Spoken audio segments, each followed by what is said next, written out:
ang intro-intro, marami ang nagtatanong bakit daw ang Makata ng Bayan ay bumaliktad kay Marcos. Dati daw tagapagtanggol naman daw ako kay BBM sa lahat ng nambabatikos. Marami ang umiyak kasi grabe daw ako magtanggol noon, pero ngayon iniwan ko na si Marcos. Nanginayang sila sa akin kasi ang galing ko daw magtula at sumagot. Lahat daw ng tinitira ko ay tumino at natatakot. Kapag naririnig daw nila ang Makata ko, yung buhay nila ay parang nalalagot. Sa lahat ng mga nagtatanong, ito na ang aking sagot. Bilang Makata ng Bayan, ang ipinagtatanggol ko ay ang tunay na may malasakit sa inang bayan.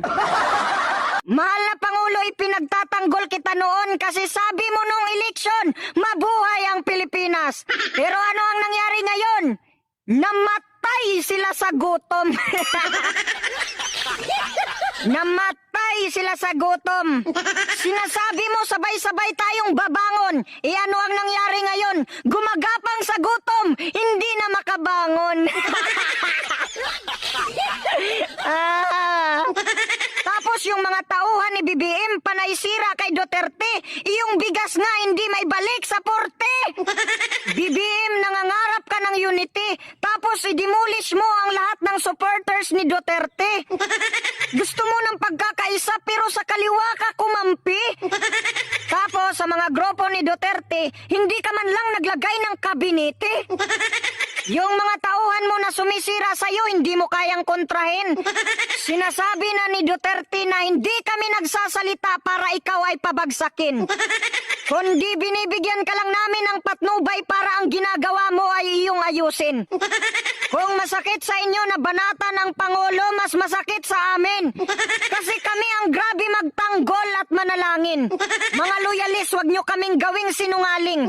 Matuto kayong umamin na dahil sa pagkonsinti ninyo si BBM ay malapit na mahulog sa bangin. O si Tatay Duterte kapag binatikos ni Lini ay kanyang kakaibiganin. Pero kapag ikaw ang binatikos, gaganti ng palihim. Yung ICC daw ay hindi papasukin. Pero ngayon, biglang nag-iba ang ihip ng hangin. Pagsabi ng terorista na ang ICC ay papasukin, aba, pinapasok mo din. Ganyan ka pala kamasunurin. Isa sa mga dahilan kaya ako bumaliktad kasi kumampi ka sa mga terorista, BBM. Sa bayang demokrasya ang kapangyarihan ay nasa amin. Kaya BBM, yung taong bayan ang dapat mong tanungin.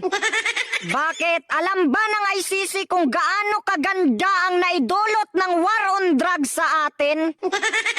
Noong panahon ng war on drugs, ang pinapatay ay mga adik.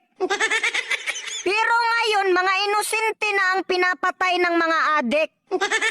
Tapos sa administrasyon mo, maraming pulis ang durugista na gumagawa ng krimen. Disiplinado kasi ang mga tao sa panahon ni Duterte. Pero ngayon, lantaran na, pati pagsisinghot, binablog na ng mga piste. Tinatanong kasi si BBM kung sa mga durugista, ano ang kanyang masasabi? Tapos ang sagot niya, sige, tuloy nyo lang ang ginagawa nyo, ano ka, sa adik ka naman kumampi? Saka ikaw, BBM, huwag kang mapikon kay Duterte kasi hindi naman sinabi ni Tatay Duterte na nagpulboron ka. Ang sabi niya, bangag ka. Ang ibig sabihin ng bangag, ito ay ekspresyon ng mga Bisaya para sa mga taong palpak ang pag-iisip. Kasi nakikita niya sa'yo na ang sinasabi mo ngayon, bukas kinalimutan na. At isa pa, BBM, kaya kita iniwan kasi yung mga vlogger mo grabe manira.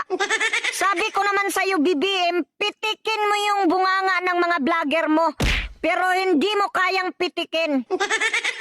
Na pag ako ang nagalit, kumus-kumusin ko ang bunganga nila. Alam mo yung kumus-kumusin? Ganyan, no? Ganyan!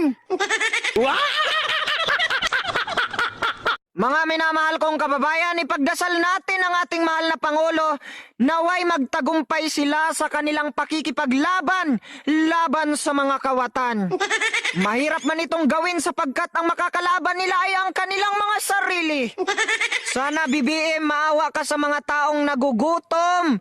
Sana maalala mo ang mga taong umiiyak para lang maipanalo ka. Huwag mo kalimutan, BBM, ang suporta at pagmamahal namin sa iyo nung eleksyon. Huwag mo kami kalimutan at para maalala mo uli kami, kakantahan ka namin ng Through the Years.